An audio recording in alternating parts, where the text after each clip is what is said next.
9 janvier 2010, les news de Pépette. La censure? Connais pas moi. Et vous?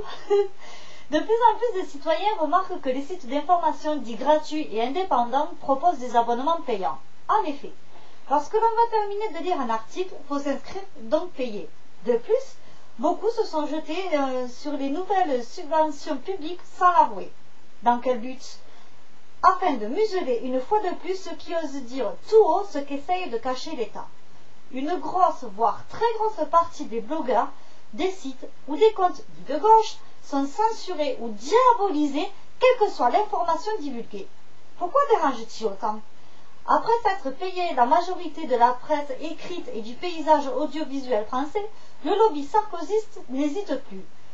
Mon petit plaisir d'expatrier est d'écouter Stéphane Guillon sur le site de France Inter. Or, depuis quelques jours, l'interface du site évolue et c'est de plus en plus difficile de le voir.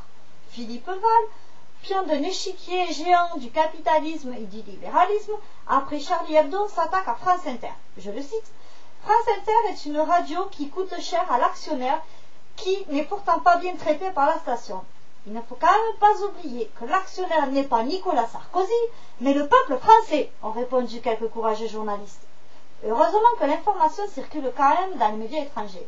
Il est vrai que chez moi, en Angleterre, les journaux s'intéressent de plus en plus à la politique depuis 2 ans environ. Ils parlent aussi de la censure et se foutent de notre gueule en disant que personne ne réagit.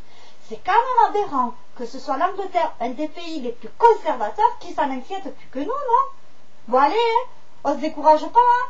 Prenez-vous par la main et dansons la carmagnole, vive le son, dansons la carmagnole, vive le son du canon.